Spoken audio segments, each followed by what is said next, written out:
Coucou les copains, cette semaine vidéo un petit peu spéciale pour célébrer le premier anniversaire de la chaîne, j'ai décidé de parler d'une licence que j'aime bien. Voilà, j'ai décidé de parler de Castlevania, qui est ma licence de jeux vidéo préférée, et plus précisément de mes attentes pour la saison 2 de Castlevania, qui arrive là à la fin de ce mois-ci.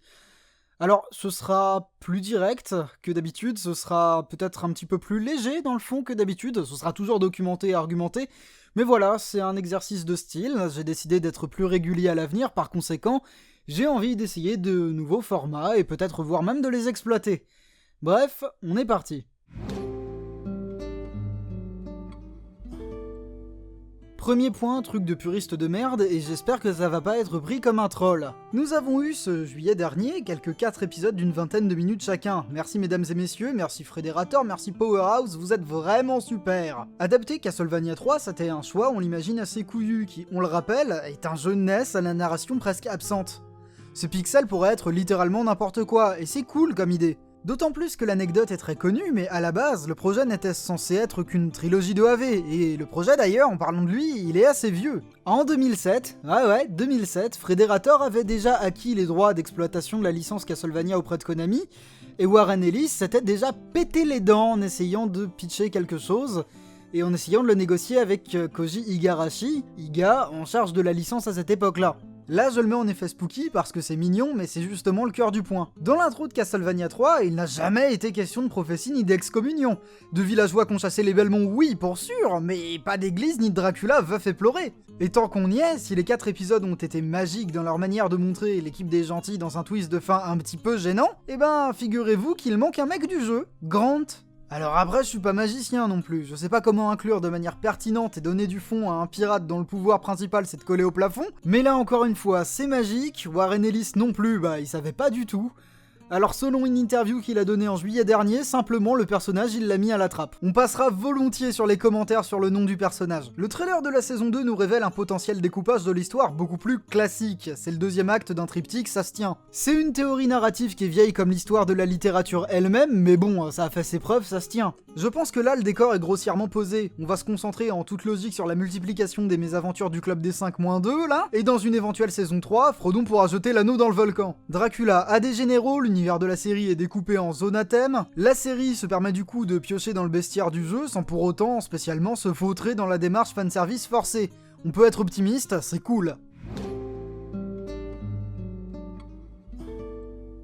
Là, gros point fort de la série Saras, elle a un Spencer One en mode attaque. Blague mise à part, c'est un animateur extrêmement talentueux qui cette fois-ci est en charge de la direction de l'animation, et c'est vraiment chouette. Par parenthèse, je l'attends vraiment comme un dingue sur la prochaine série de Disney Channel, la The Owl House. Bon, on a que des images et 2-3 noms de staff pour l'instant, c'est un projet qui est très flou, mais moi ce que fait Dana Terrace en matière de storyboard, de réal, d'animation, j'aime bien en général. C'est vraiment une figure forte de la réal moderne de Disney Channel là, dans son line-up actuel, et je pense très sincèrement qu'elle sera incontournable dans les prochaines années. Pour en revenir à Castlevania, on peut vraiment voir le génie de Spencer One dans les scènes d'action. C'est un animateur qu'on connaissait déjà pour 2-3 trucs à droite à gauche, comme des plans pour Zodiac Orcanon Odyssey, Duelist ou même OKKO. C'est un animateur qui est particulièrement doué pour représenter une action détaillée et lisible à vitesse variable, et bordel, s'il y a bien une partie jouissive de Castlevania, c'est sa bagarre. Chaque frame de bagarre est lisible, la légère déformation du fouet rend la vitesse parfaitement compréhensible malgré l'action erratique du combat contre le Cyclope là,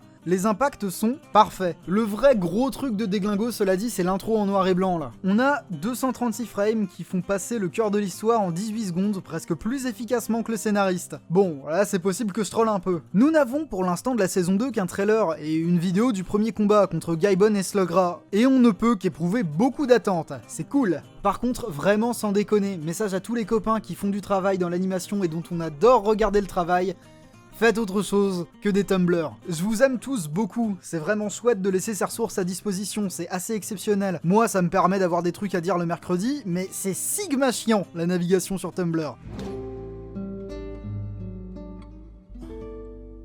J'en ai parlé brièvement et ça me permet de surenchérir sur quelques critiques de fond qui avaient été émises sur sa série à sa sortie originale. Débarrassez-vous s'il vous plaît de cette satanée église et de tout le pamphlet turbo-edgy sous-jacent là. Je comprends tout à fait qu'il existe des messages vraiment importants à faire passer sur la place du clergé avant notre ère, sur tout ce qui est lié à l'obscurantisme, qu'il soit moyenâgeux ou non et tout ce qu'on a appris au collège là. Mais là, je vous avoue que ça a considérablement pourri le rythme de la série. C'est simple, si on se penche un tout petit peu plus sur l'animation, au chara-design, le représentant du clergé a eu l'air plus menaçant que Dracula lui-même, et au vu de la conclusion de ces 4 épisodes, ces longs plans monochromes plutôt intéressants pour signifier le danger, la peur et l'ambition de ce mec-là n'ont servi absolument à rien. Il s'est fait bolosser par un monstre un tout petit peu naze qui est lui-même mort en quelques 10 secondes, quelques scènes plus tard. A priori pour la saison 2, ça devrait mieux se passer.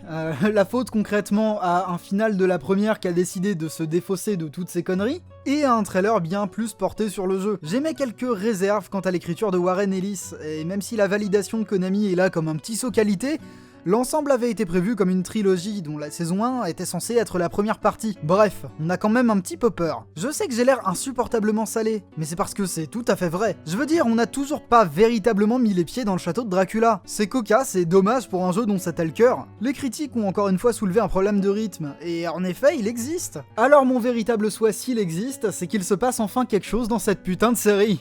Voilà, j'espère que ça vous aura plu, commentez, partagez, discutez-en avec la personne âgée de votre choix. C'est encore une fois une vidéo un petit peu plus légère, voire beaucoup plus légère que ce que je produis d'habitude, simplement parce que j'ai envie de me régulariser un petit peu et que j'ai envie d'essayer différents formats tout simplement. Cette fois-ci, voilà, un format un tout petit peu plus sincère, un petit peu moins cadré, il y a beaucoup moins de choses qui sont écrites à l'avance, j'ai juste une ligne directrice. Si j'ai l'occasion de faire plus de vidéos, il y aura plus de tentatives de formats différents. Je parlerai par contre une autre fois de l'histoire de Powerhouse, de Frederator, et de toutes ces choses formidables comme comment pitcher une série, enfin bref, j'y reviendrai. Et je ferai aussi un bilan de cette série, quand j'aurai le résultat fini sous les yeux.